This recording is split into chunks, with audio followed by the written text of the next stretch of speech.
En esta oportunidad tenemos como invitado al doctor Michael Dávila Cobos, quien es fiscal adjunto provincial de la Fiscalía Provincial Corporativa especializada contra la criminalidad organizada de Huaura.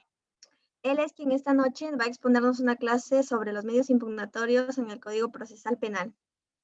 Como siempre, antes de comenzar y darle pase al doctor, quiero agradecerle en primer lugar a usted, doctor, por aceptar nuestra invitación, que fue realizada a través de la página, y más que todo por darnos un tiempo de su apretada agenda, además de compartir sus conocimientos con nosotros. Quiero acotar también que es preciso mencionarles que en el momento en el que usted va a estar realizando la clase, los participantes van a poder dejar en los comentarios las preguntas o dudas que tengan respecto a lo que se va a estar desarrollando durante la transmisión, para que antes de la culminación de la misma, usted, doctor, va a poder absorber sus interrogantes. Ahora, sin más preámbulos, le doy pase al doctor Michael Dávila.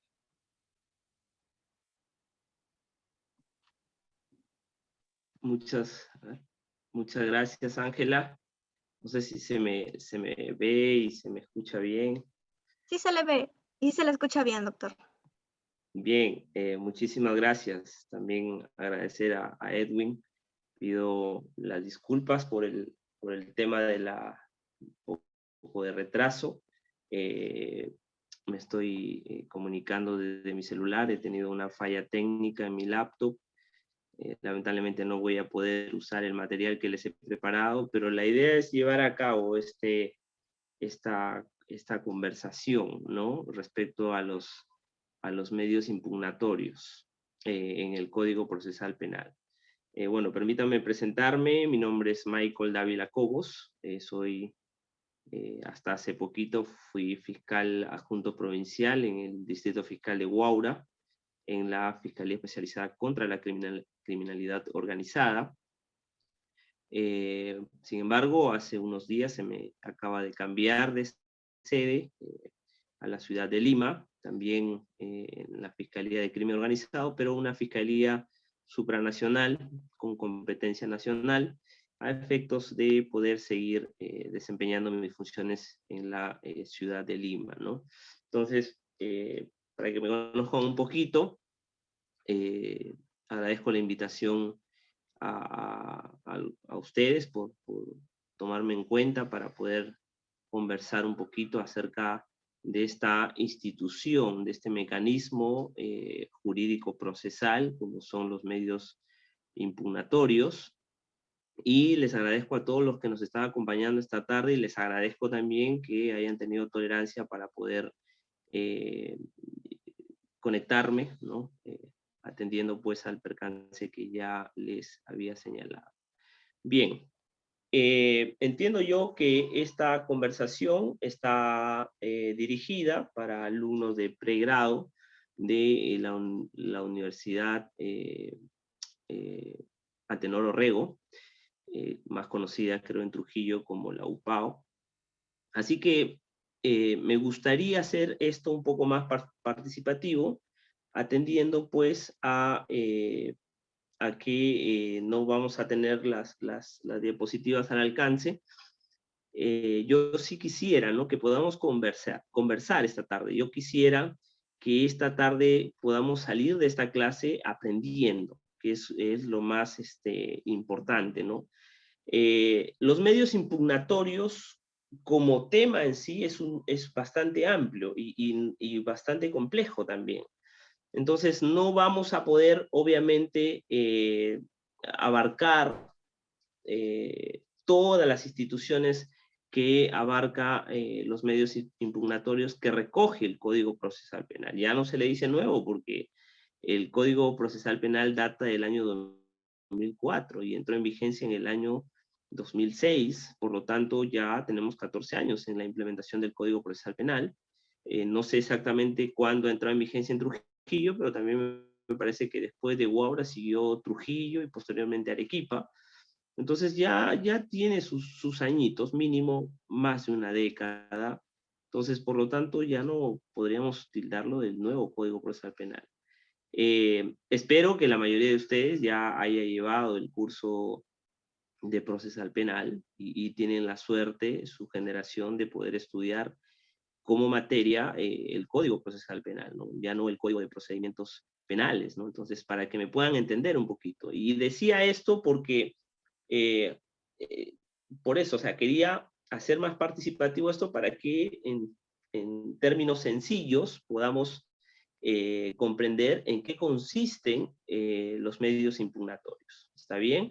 Así que no me va a molestar, de repente alguno es tímido, en cuanto a de repente prender su cámara, su audio y poder hablar, pero para hacer más dinámica esta conversación, esta charla, si quieren lanzar sus preguntas, si tienen dudas mientras yo realizo mi intervención, no tengo ningún problema en que ustedes lo puedan hacer. La idea, como vuelvo y repito, es que podamos entender.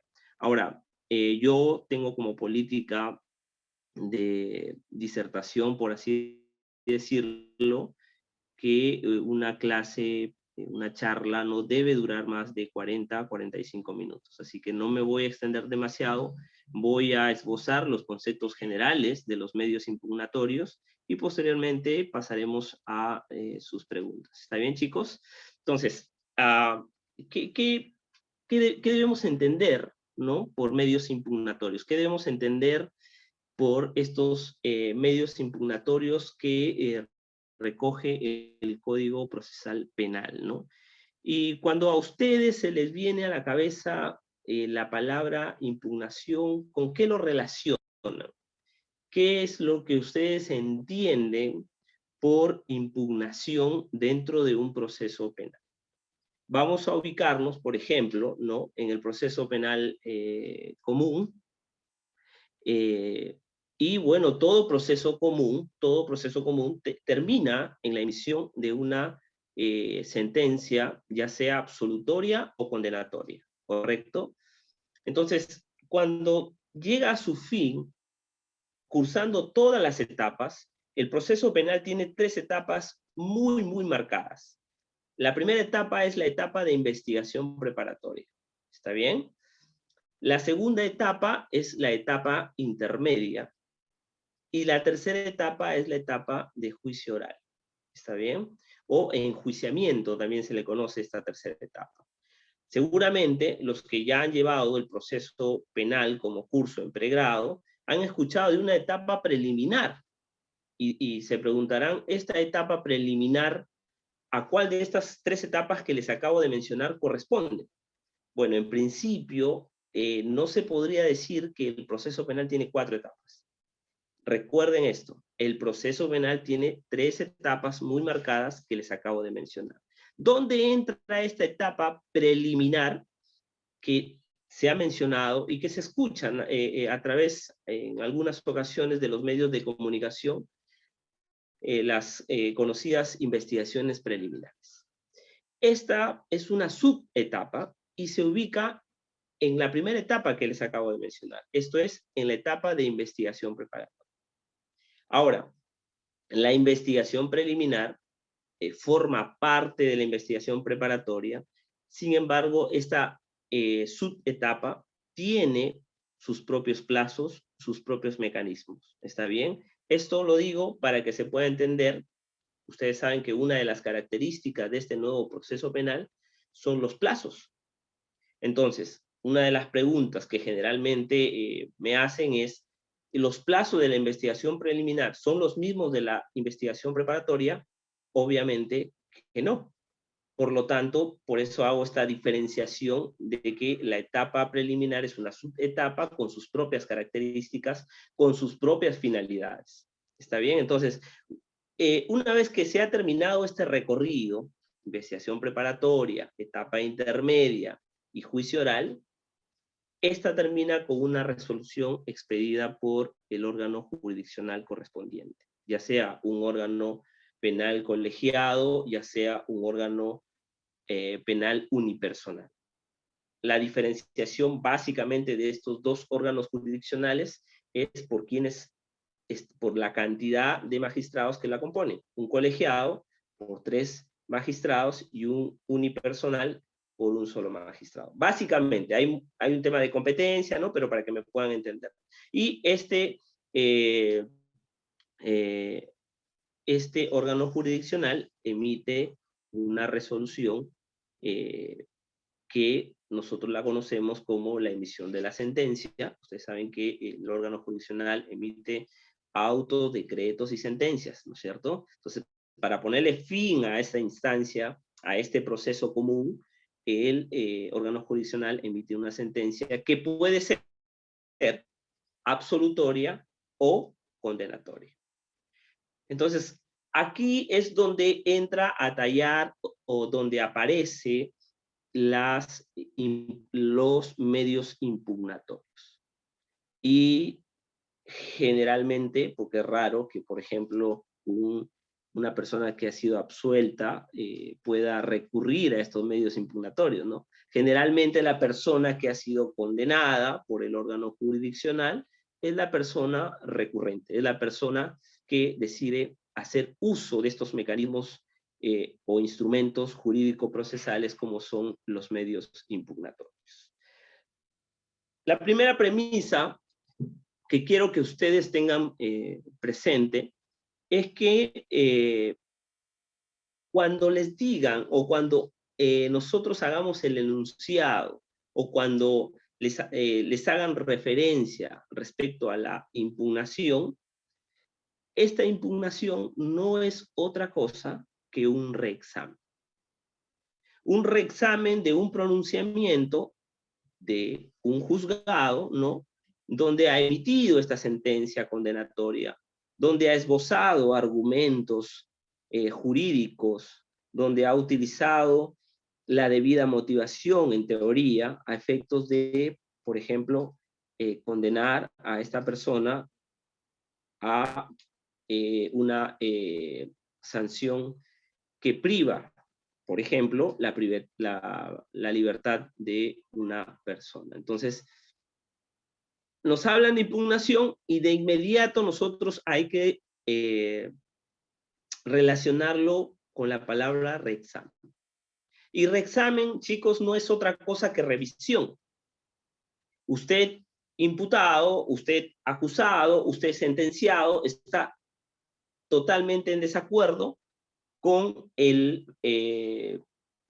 fallo emitido por el órgano jurisdiccional, entonces usted requiere que este pronunciamiento sea reexaminado por un órgano superior. Entonces recuerden, impugnación, reexamen. Reexamen es revisión, revisión de ese pronunciamiento. Entonces, dicho esto, chicos, lo primero que tenemos que hacer es definir a los medios impugnatorios. ¿Qué son los medios impugnatorios? ¿Está bien? Entonces, pero yo antes de darles esta definición, les preguntaría a estos medios impugnatorios, ¿qué es lo que cuestiona? ¿Cuestiona hechos? ¿Cuestiona norma? ¿Qué cuestiona un medio impugnatorio, una impugnación? La primera premisa, chicos, es que nosotros impugnamos actos procesales. ¿Está bien? ¿Qué se cuestiona? Actos procesales. Actos procesales que han sido recogidos en una resolución judicial. Entonces, ojo con esto, ¿ah? Antes de entrar a la definición de lo que es una impugnación o un reexamen o una revisión, es que debemos entender o tener muy claro que lo que se reexamina, lo que se impugna, son actos procesales. Y una diferenciación o una primera diferenciación que nosotros podemos hacer es que cuando nosotros cuestionamos o impugnamos estos actos procesales que están contenidos dentro de una resolución emitida por el órgano jurisdiccional, es lo que se le conoce como recurso. Ojo con esta primera premisa. Si se impugna un acto procesal recogido en una resolución emitida por el órgano jurisdiccional, a ello se le denomina recurso. La pregunta es, ¿por qué esta primera premisa? Porque si nosotros impugnamos un acto procesal que no está contenido en una resolución judicial, y ya les voy a dar un ejemplo para que puedan tenerlo un poco más claro, si nosotros impugnamos un acto procesal que no está recogido, contenido en una resolución emitida por el órgano jurisdiccional, a ellos, jóvenes, se le denomina remedio. Entonces, miren, ojo, tenemos medios impugnatorios y estos medios impugnatorios nos permiten plantear recursos y nos permiten plantear remedios. ¿Cuál es la principal diferencia? Como les dije anteriormente, en los recursos ustedes van a impugnar actos procesales emitidos o contenidos en una resolución emitida por el órgano jurisdiccional. En cambio acá no, en los remedios no. En los remedios no está contenido, es decir, la impugnación del acto procesal no está contenido en una resolución judicial emitida por el órgano jurisdiccional. Para que me puedan tener un poco más claro, les voy a dar un ejemplo de cada uno. Primero, en cuanto a la impugnación de un acto procesal contenido en una resolución judicial. Seguramente ustedes han escuchado que existen las famosas prisiones preventivas. La primera pregunta que yo les lanzo a ustedes es, en una prisión preventiva, ¿qué tipo de resolución se emite? ¿Estamos frente a un decreto, un auto o una sentencia? Estamos frente a un auto, ¿correcto? Entonces, esa decisión de ese acto procesal está contenido en una resolución. Es decir, un juez de investigación preparatoria decidió declarar fundada la medida coercitiva de carácter personal de prisión preventiva de una persona X. Entonces, ¿qué es lo que voy a hacer? Si yo soy el acusado, perdón, yo soy el imputado, ¿no? A mí me dan la medida coercitiva de carácter personal, entonces lo que yo voy a plantear que es un recurso, porque voy a cuestionar ese auto emitido por el juez de investigación preparatoria respecto a mi situación jurídica, esto es, se me ha dado una medida coercitiva de carácter personal como lo es la prisión preventiva. ¿Está bien? Entonces, ese es un recurso, ¿correcto? Un recurso impugnatorio. Ahora, ¿qué es un remedio? Cuando planteo una impugnación a través de un remedio. El ejemplo clásico es las famosas nulidades. Por ejemplo, yo planteo una nulidad a una notificación, ¿no? No se me ha emplazado correctamente, estoy sometido a un proceso penal, obviamente, y por lo tanto, yo cuestiono eso, porque vulnera mi derecho de defensa, porque vulnera la tutela jurisdiccional efectiva, por lo tanto, entonces yo puedo utilizar o puedo hacer uso de esta impugnación que se le denomina remedio a efectos, pues, de que se declare la nulidad, por ejemplo, de la notificación, o por ejemplo, la nulidad de un acta fiscal que no se realizó conforme lo señala la norma procesal. Entonces, chicos, quiero que me entiendan, esta diferenciación es importante. ¿Está bien? Entonces, dicho ello, lo primero que tenemos que hacer es definir a los medios impugnatorios.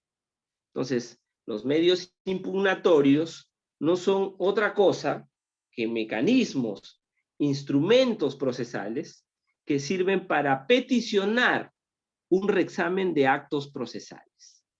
Repito, ¿qué son estos medios impugnatorios? Son mecanismos o instrumentos procesales que sirven para peticionar un reexamen o lo que también podemos denominar una revisión de actos procesales. ¿Está bien? ¿Por qué actos procesales? Porque estos actos procesales están comprendidos dentro de un proceso penal.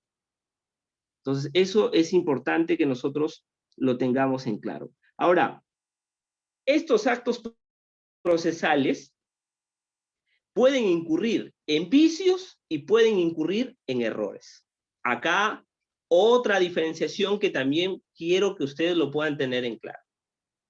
Cuando este acto procesal incurre en un vicio, la consecuencia jurídica va a ser solicitar se anule ese acto procesal.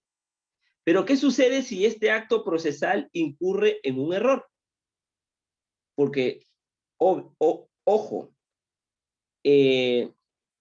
la administración de justicia, específicamente el Poder Judicial, el órgano jurisdiccional, está compuesto por seres humanos y por lo tanto están o son pasibles a equivocarse.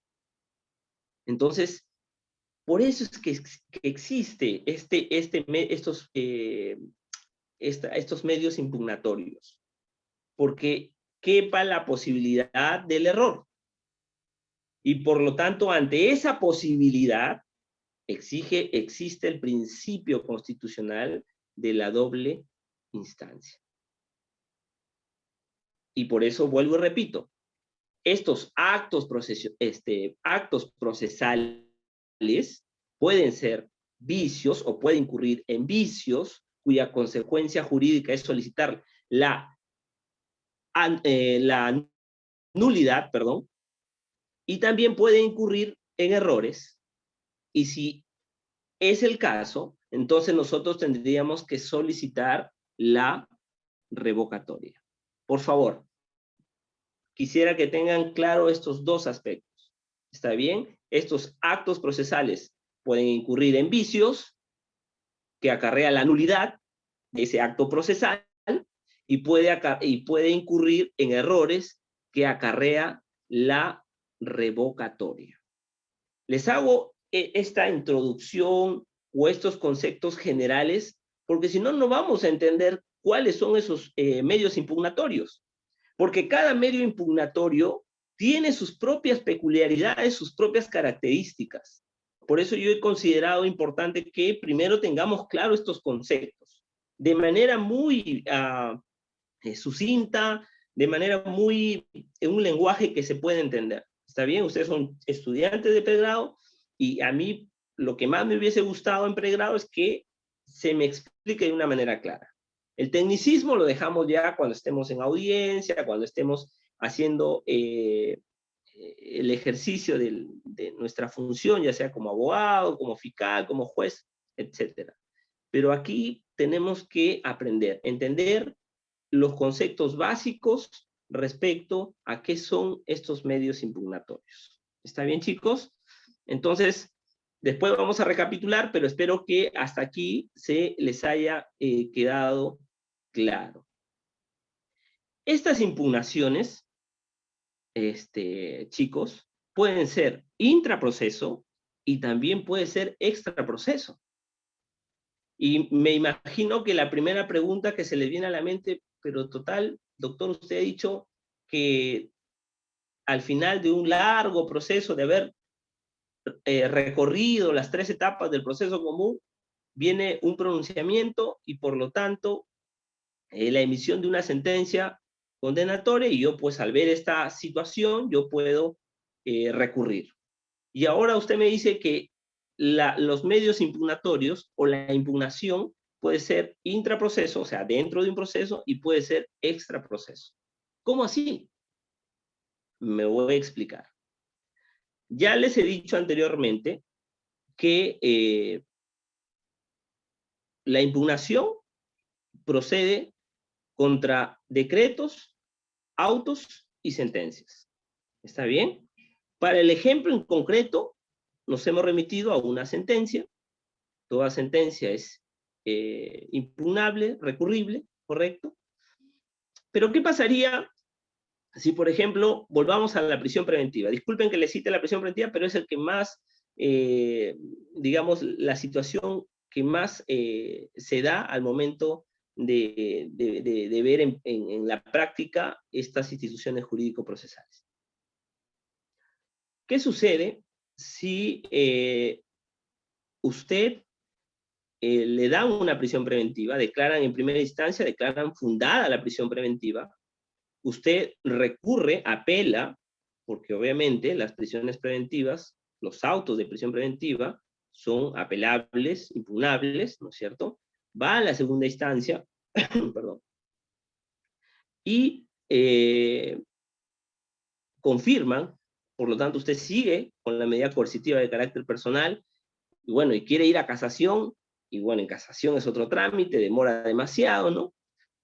Pero su abogado advierte que habría una vulneración al derecho a la libertad, que no se habría valorado ni en primera instancia ni en segunda instancia, y que hasta que resuelvan en casación, si es que te admiten a trámite la casación, pues tu patrocinado va a estar privado de su libertad. La pregunta es, ¿solo puedo accionar medios impugnatorios dentro de ese proceso o existen otros mecanismos que me van a permitir a mí salvaguardar la libertad de mi patrocinado? Sí existe, el famoso habeas corpus. Entonces, ¿puedes recurrir tú al habeas corpus para salvaguardar el derecho a la libertad, derecho fundamental que le asiste a tu patrocinado? Sí puedes. Y es lo que se ha hecho, por ejemplo, en el caso Keiko Fujimori. Keiko Fujimori sale con un habeas corpus de prisión, porque ella estaba, recuerden que ella estaba con prisión preventiva. Entonces, la pregunta es, ¿ese habeas corpus es parte del proceso principal? ¿Del proceso común que les acabo de explicar? No. Por lo tanto, ese medio impugnatorio es extra proceso, porque no es parte del proceso. Sin embargo, lo puedo utilizar para, como un medio impugnatorio para, en este caso, salvaguardar la libertad personal de mi patrocinador. Espero que les haya quedado claro. Por otro lado, uno de los requisitos para impugnar, porque acá hay un detalle, a veces nosotros pensamos que todo pronunciamiento del órgano jurisdiccional es recurrible, es decir, es impugnable, y eso no es así. ¿Está bien? Hay requisitos, hay formas, pero hay un principio fundamental para yo ser considerado, o para yo poder, o para que la norma me pueda habilitar para hacer uso de estos medios impugnatorios. Es el principio de trascendencia de la impugnación. ¿En qué consiste este principio de trascendencia de la impugnación? En que tiene que haber un agraviado, que tiene que haber una afectación material hacia una persona dentro de un proceso penal. ¿Está bien? Entonces, este principio de trascendencia nos dice que no basta que haya un vicio o error. Anteriormente les hablé, ¿no? Vicio o error. Los actos procesales pueden incurrir en un vicio que acarrea la nulidad del mismo y puede incurrir en un error que acarrea se revoque el mismo. Entonces, pero este principio de trascendencia de impugnación nos dice, no, no basta que solo se advierta el vicio o el error, sino que se necesita de un agraviado, que exista materialmente hablando un agraviado. Y eso es importante. Y esto va a permitir o te va a habilitar para poder recurrir. Eso quiero que también lo puedan tener muy en claro. ¿Está bien? Entonces, hablando de recursos, propiamente ya, tenemos que estos procesos o estos recursos, estos medios impugnatorios, tienen dos presupuestos muy claros. El primer presupuesto es el presupuesto subjetivo y el segundo presupuesto es el presupuesto objetivo. El presupuesto subjetivo es lo que en parte hemos hablado anteriormente, que es que tiene que existir o que tiene que estar presente este principio de trascendencia de impugnación. Es decir, la existencia material del agravio ocasionado a una persona. Y también este presupuesto subjetivo requiere que tú, agraviado o tú afectado, tengas la legitimidad para poder accionar. Esto es, que tengas la condición de parte del proceso, que formes parte de ese proceso. ¿Está bien? Ese es el primer presupuesto, respecto al presupuesto subjetivo. Pero también existen los presupuestos objetivos. Y los presupuestos objetivos es todo lo contrario. En los presupuestos objetivos te requiere que la resolución que tú vas a recurrir sea una resolución o un acto impugnable, y segundo, que cumplas con las formalidades que establece la norma para poder recurrir al superior en grado. ¿Está bien? Entonces, eso quiero que quede muy bien establecido. Quiero que estos conceptos los tengan bien en claro para poder posteriormente entrar a lo que es los recursos propiamente dicho. Antes de pasar a los recursos, sí quiero señalar cuáles son los efectos que producen estos medios impugnatorios. Y estos efectos son 4. Lo señala la propia norma. Podemos revisar, por ejemplo, el artículo 410 del Código Procesal Penal, que habla sobre el efecto diferido. Alguna vez ustedes habrán leído una sentencia, ¿no? Por ejemplo, una sentencia condenatoria, dice, pero con carácter diferido, ¿no? Entonces, y uno se pregunta, pero carácter diferido, pues si ya lo está condenando, ¿no? ¿Qué quiere decir carácter diferido, ¿no? O, por ejemplo, también deben haber leído en la parte resolutiva con carácter devolutivo o con carácter suspensivo, ¿no? O finalmente con carácter extensivo. Esos son los efectos que se pueden encontrar en estos medios impugnatorios. Y voy a explicar un poquito en qué consisten estos efectos de los recursos o de los medios impugnatorios. En primer lugar, tenemos el efecto con carácter suspensivo, y este carácter suspensivo, como su propio nombre lo dice, la ejecución de la resolución o del mandato del órgano jurisdiccional se suspende. Se suspende mientras, por ejemplo, el superior en grado no resuelva. Entonces, yo emito una resolución, condeno a fulano de tal, pero su ejecución yo la suspendo hasta que el superior en grado resuelva. Si a mí ya me privaron de libertad, ¿no? Te he condenado a 5 años de pena privativa de libertad, pero yo puedo, a través de mi resolución, declarar este efecto suspensivo, ¿no? Para que resuelva el superior en grado, y una vez que resuelve, si confirma, entonces recién se hace efectiva la parte resolutiva de esa resolución. Eso quiere decir con carácter suspensivo, la misma que se encuentra en el artículo 418 del Código Procesal Penal. Ahora, ¿qué quiere decir con efecto extensivo? El efecto extensivo, que está recogido en el artículo 408 del Código Procesal Penal, quiere decir que cuando hay un proceso donde hay varios imputados, supongamos que hay 5 condenados, y solo uno de ellos decide apelar. ¿Está bien?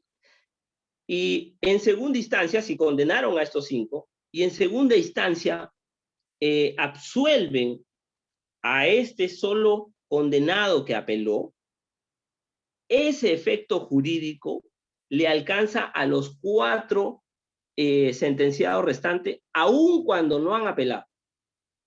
¿Está bien? Hay excepciones, ojo, hay excepciones que también lo establece la propia norma, pero quiero que me entiendan, que me capten la idea de qué quiere decir cuando nosotros hablamos de estos efectos de los medios impugnatorios. Entonces, extensivo es decir que alcanza a los demás coimputados, coacusados, cosentenciados, les alcanza esta absolución de la única persona sentenciada que recurrió, impugnó la sentencia condenatoria. ¿Está bien?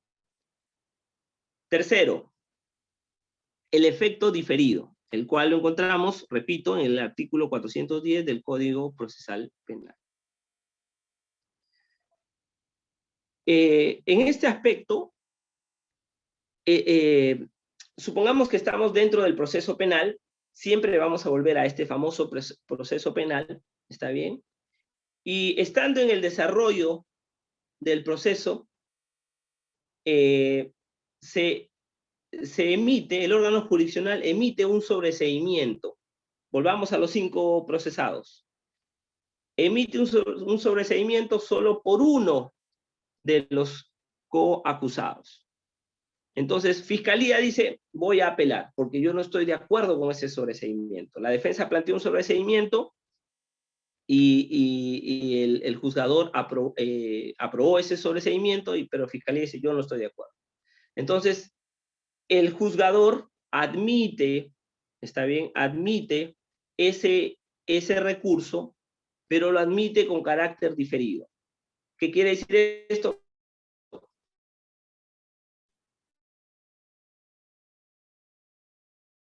Vamos a resolver la cívica de los que yo, órgano jurisdiccional o juzgado, resuelva, recién lo voy a elevar al superior en grado. Es decir, esa apelación difiere. Primero se resuelve en primera instancia, y una vez que se resuelve en primera instancia, se procede a elevar todos los actuados al superior en grado. Entonces, eso quiere decir con efecto diferido. Y finalmente, tenemos el efecto devolutivo. Esto sucede a la inversa de lo anterior. Existe una apelación, ¿no? Y el órgano jurisdiccional de primera instancia eleva. Y acá en primera instancia suspende. Suspende hasta que el juez o la sala de segunda instancia resuelva y, bueno, regrese y recién continúe. ¿Está bien? Eso quiere decir con efecto devolutivo.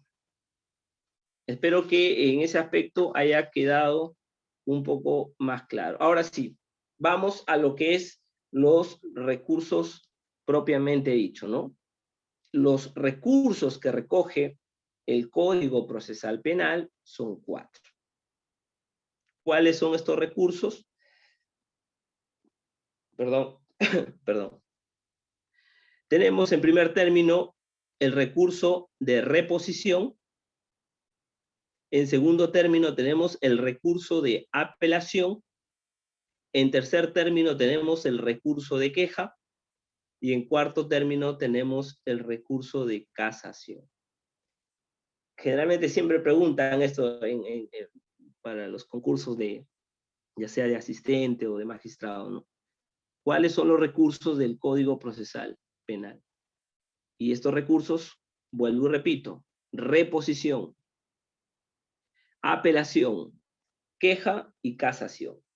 Y como les dije en el introito de mi presentación, obviamente no se va a poder abarcar todo porque son instituciones jurídicas bastante amplias, pero sí hay algunas cuestiones que me gustaría que ustedes lo puedan tener claro, algunas ideas que, al menos para poder diferenciar uno del otro.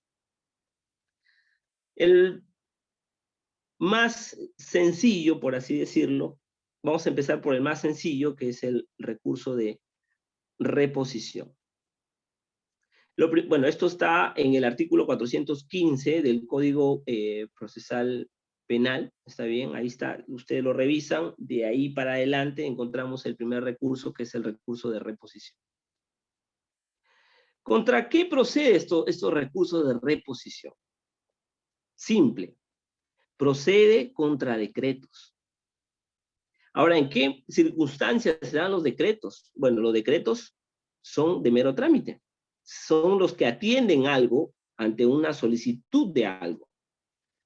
Entonces, pero estos decretos también se emiten en el desarrollo de juicio oral, por ejemplo.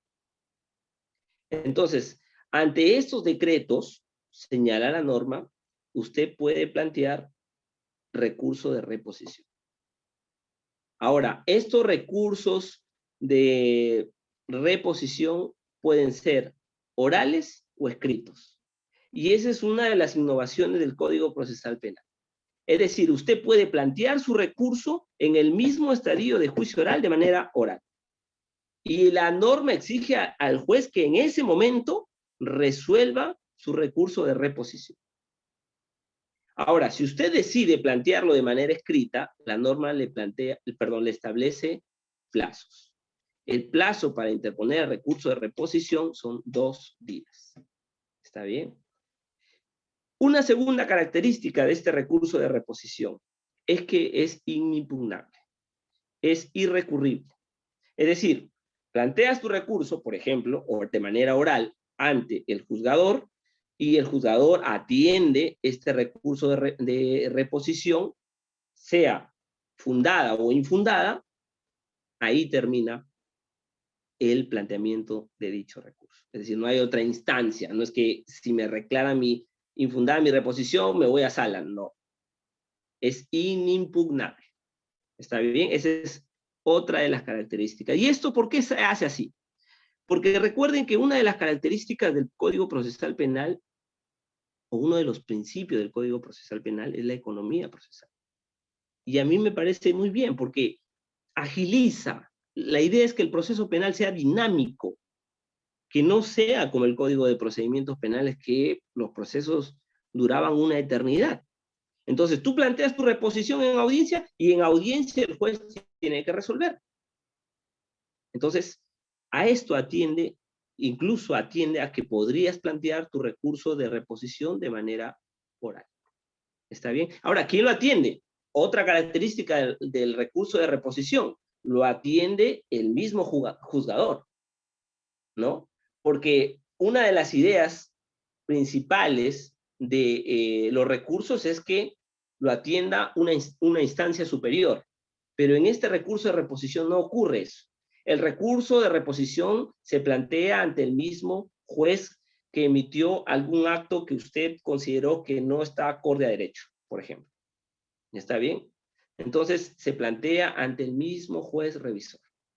Esa es otra de las características. Entonces, básicamente, ese es el recurso de reposición. La pregunta de cajón siempre va a ser, ¿contra qué procede? Y ya, vuelvo y repito, procede contra decretos. ¿Está bien? Listo. Entonces, ese es el primer recurso, el recurso de reposición. Ahora vamos a ir al segundo recurso rápidamente, porque el tiempo nos está ganando. Tenemos el recurso de apelación, ¿no? El recurso de apelación, que está también en este título de los medios impugnatorios. Y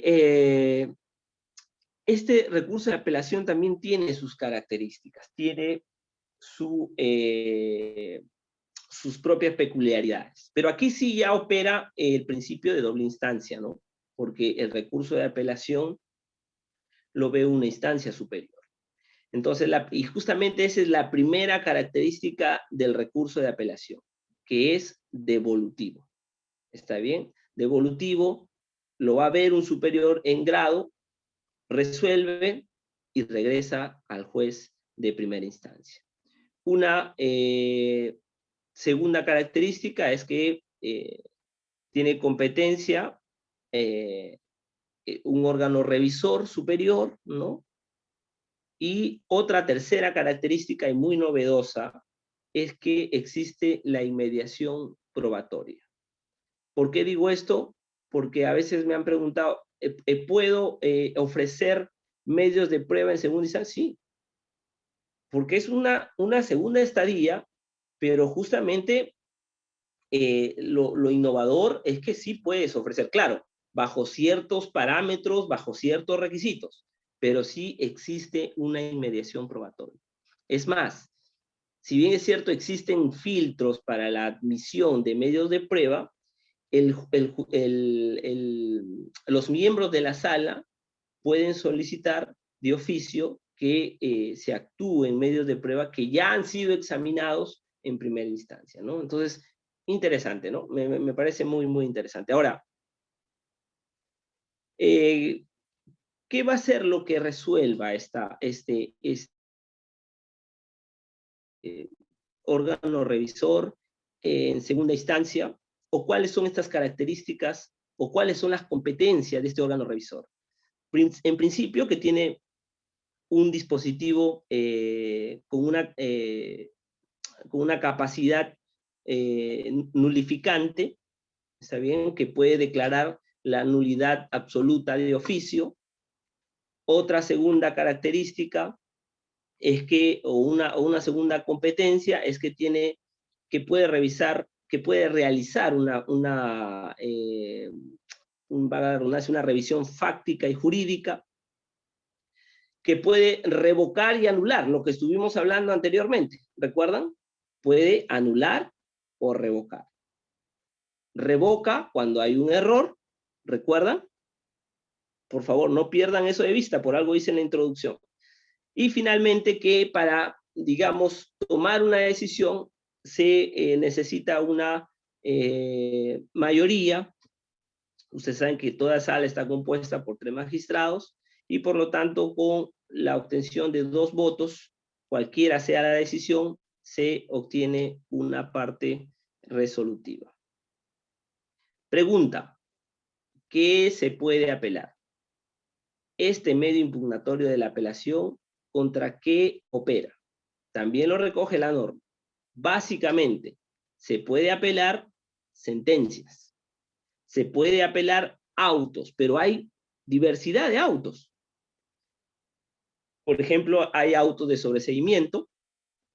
Por ejemplo, hay autos que resuelven cuestiones previas. Por ejemplo, hay autos que revocan una libertad condicional. También hay autos que se pronuncian sobre la constitución de las partes. Por ejemplo, los famosos constitución de actor civil. Entonces, si por ejemplo te declaran infundada tu constitución de actor civil, puedes apelar. ¿Está bien? Y la famosa prisión preventiva.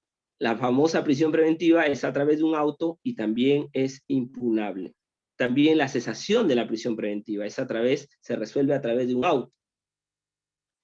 Y todos aquellos autos que expresamente sean declarados apelables. ¿Está bien? Sobre todos esa sentencia y los diversos autos que acabo de mencionar, opera la apelación.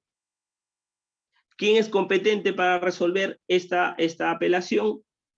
Por obvias razones, segunda instancia, en este caso hablamos de la Sala Penal Superior, pero ¿qué pasa si hay una apelación por una resolución emitida por el juzgado de paz letrado? ¿Quién es competente? ¿La sala? No. En este caso, si hay una variación, es competente para atender esa apelación el juzgado penal unipersonal.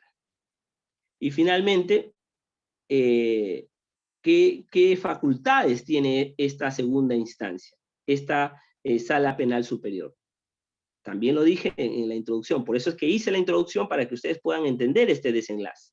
¿Cuáles eran esas facultades o consecuencias? ¿Qué facultad tiene el órgano revisor? Son 2. Primero, anular o revocar. ¿Está bien? Anular o revocar. Y la norma añade, puede anular o revocar total o parcialmente, es decir, todo o en parte. ¿Está bien? Bien, ahora vamos a tocar rápidamente el recurso de queja. Que es sencillo, ¿eh? Que es sencillo. ¿Qué es lo que uno busca con el recurso de queja? Antes de que se me vaya la idea, una pequeña tingencia, chicos. El plazo para las apelaciones. La apelación de sentencia tiene 5 días y la apelación de autos tiene 3 días. Simplemente eso, para que no se me vaya la idea. Ahora sí, volvamos al recurso de queja. ¿Cuáles son las características de este recurso de queja? Es que este recurso de queja, ¿qué es lo que uno busca con el recurso de queja? El recurso de queja nosotros lo interponemos ante una denegatoria de un recurso de apelación, por ejemplo. ¿Está bien? Esto también es importante. Cuando nosotros, el recurso de apelación tiene un doble control de admisibilidad. Pregunta, ¿ante quién yo planteo mi recurso de apelación? Ante el juzgado que emitió la resolución. ¿Está bien? Ante él lo presento para que él lo eleve al superior en grado. Entonces, aquí cuando tú presentes ante el órgano jurisdiccional de primera instancia o ante el juzgado de primera instancia, ellos ejercen un filtro, generalmente formal. Entonces, si tú no cumples con ese filtro, ellos te declaran improcedente tu recurso de apelación. Entonces, aquí es donde entra a tallar tu recurso de queja. Porque el recurso de queja ya no pasa a ese doble control de admisibilidad. Vas de frente al superior en grado. ¿Sabes qué? Primera instancia me ha declarado improcedente mi apelación. Ese es el propósito del recurso de queja. Buscar que sea admitido tu recurso de apelación, por citar un ejemplo. ¿Está bien? Entonces, primera característica, tiene un efecto devolutivo, no suspensivo, y busca, pues, la concesión de un recurso previamente denegado. Otro aspecto importante es que el control de admisibilidad es directo, ¿no? Como les he explicado anteriormente, y una vez que se declara fundada el recurso, se ordena la concesión, es decir, el órgano de segunda instancia, el superior en grado, ordena al de primera instancia que admita el recurso. ¿Está bien? Ese es un efecto, ¿no? Entonces, pero esto opera no solo para la apelación, ojo, a esto estoy citando un ejemplo, también opera para la casación. Entonces, básicamente, eso es el recurso de queja. Y finalmente, chicos, tenemos el recurso de casación. Este recurso de casación también lo señala el artículo 414 del Código Procesal Penal. También tiene sus características, pero aquí sí, chicos, es un poco más riguroso, ¿no? Cualquier recurso de casación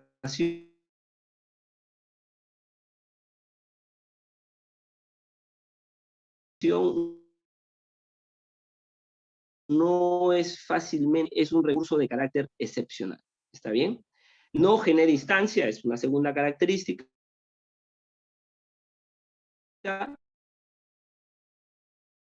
También es lo que tiene una característica excepcional, me refiero que solo es contra resoluciones específicas, es demasiado formal, y, y cuando digo que no genera instancia,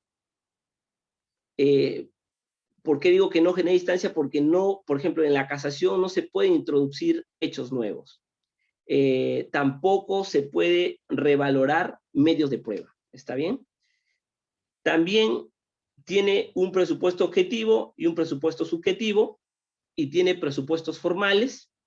Los presupuestos objetivos es que tiene que ser un material casable de interés casacional.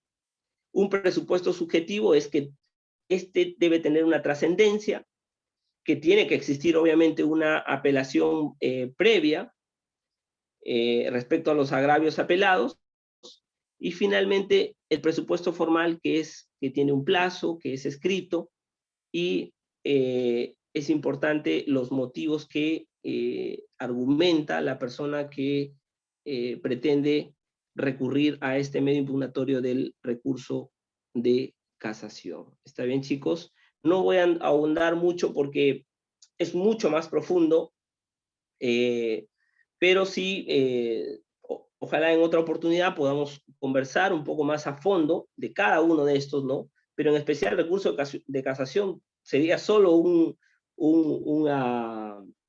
tema de una sola sesión, así que no voy a ahondar mucho, he querido en forma general darles un panorama de qué son estos medios impugnatorios, y por lo tanto, pues este es el alcance de manera muy sucinta que yo les puedo hacer llegar, a efectos de que básicamente podamos comprender en qué consiste, cuándo opera, contra qué opera, ¿no?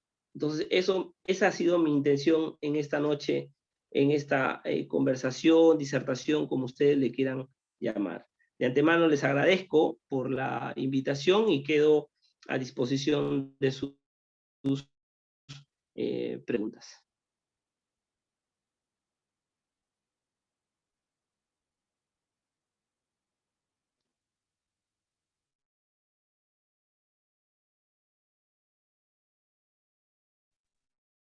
Bueno, invito a todos los participantes a que enciendan sus micrófonos y se animen a preguntar. Si desean, pueden hacerlo directamente o yo pasaré a leer sus preguntas.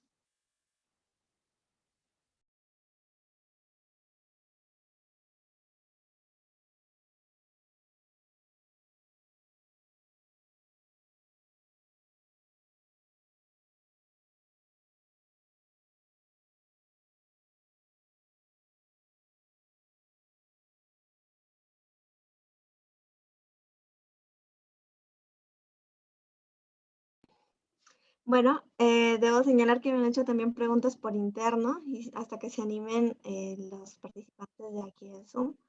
Y a ver, nos preguntan, ¿cómo formularía mi pretensión cuando hay nuevas pruebas en el caso de revisión?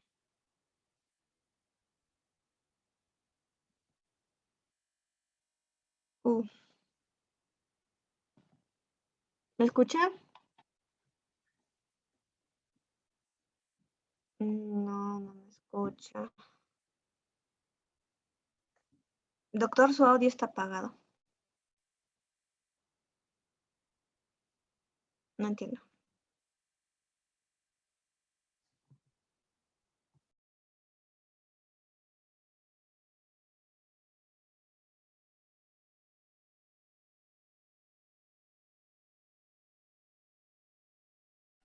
¿Me escucha? Ahí, por favor. ¿Sí me escucha, doctor? ¿Tú me escuchas a mí ahora? Sí, lo que pasa es que Sí. tú tenías que autorizarme el audio, ¿no? Yo lo activaba y Ah, sí, sí. sí, un problema técnico. Bueno, como le decía, me han hecho también preguntas por interno y a ver, voy a leer la primera. ¿Cómo formularía mi pretensión cuando hay nuevas pruebas en el caso de revisión? Ya, a ver, vamos por partes.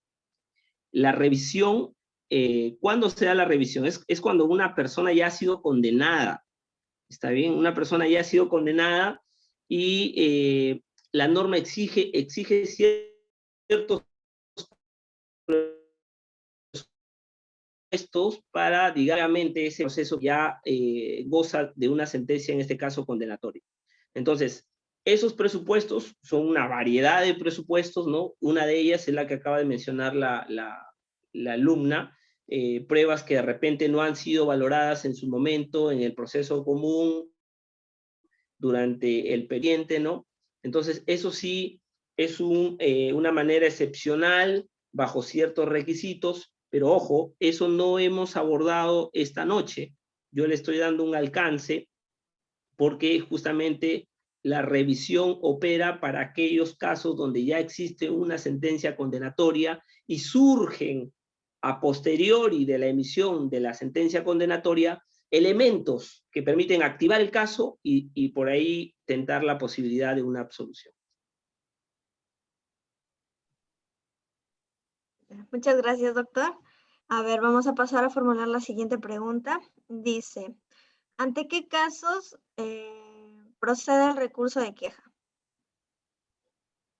Lo señalé durante la ponencia, no sé si les quedó un poco más claro, ante la denegatoria de mi recurso de apelación o de casación. Recuerdan que yo les dije que si me deniegan, no me admiten, me declaran improcedente mi recurso de apelación o de casación, yo puedo ir vía recurso de queja ante el superior en grado. Si, por ejemplo, es una apelación a la sala penal, ¿no es cierto? Y si la sala penal es la que me deniega, tendría que ir a la Corte Suprema, ¿no? A través del famoso recurso de queja. Claro.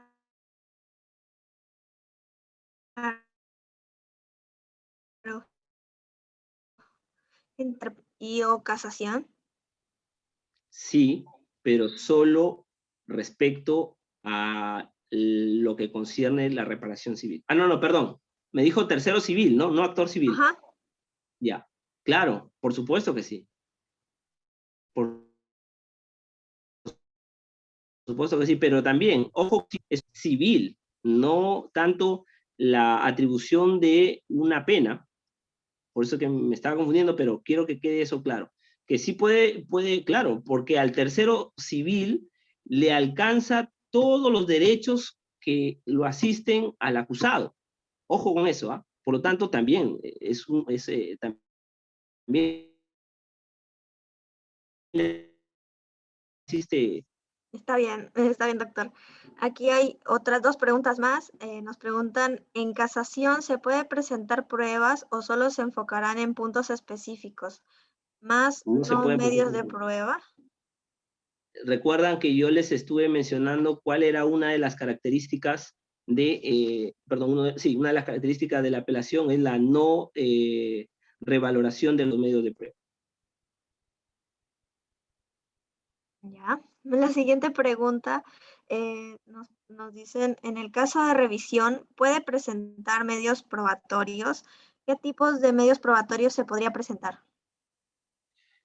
Eh, Como vuelvo y repito, no hemos abordado esta noche esa parte, y disculpen que les diga de esa forma, porque en realidad es complejo, no es simplemente señalar no, la norma, pero vamos a salirnos de dudas, para no quedarnos con con la disyuntiva, por favor, permítanme. Ya. Anoten, por favor, chicos, la respuesta, porque veo que están interesados en este, en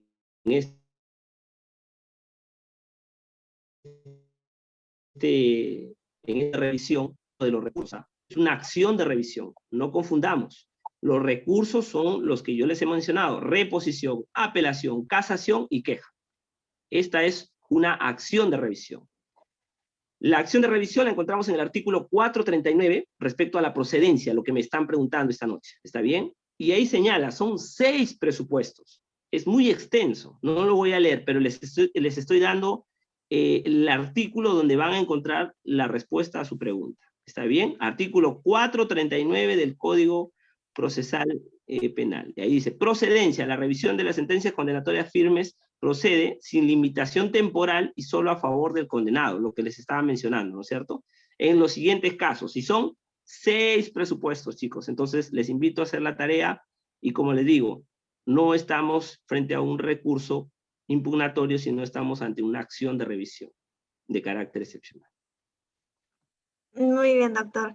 Ahora voy a pasar a las preguntas orales. Los invito nuevamente a encender sus audios si tuviesen alguna duda, nos lo hagan saber por aquí.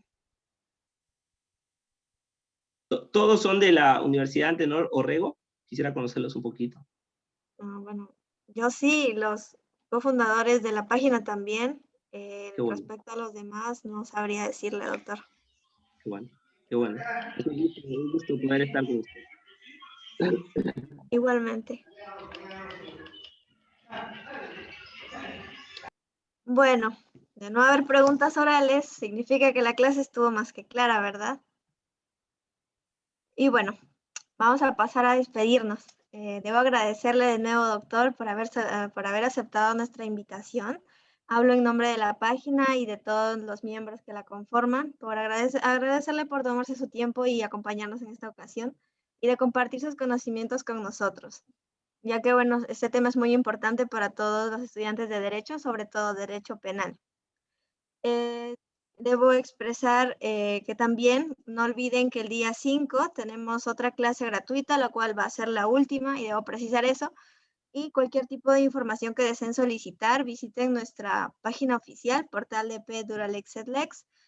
Además, nuestro canal de YouTube está habilitado y ahí subimos todas las clases si desean volver a verlas. También debo agradecer a la página Amor por el Derecho Penal por brindarnos su apoyo. Y los invito nuevamente, si desean, prender sus cámaras para la foto final.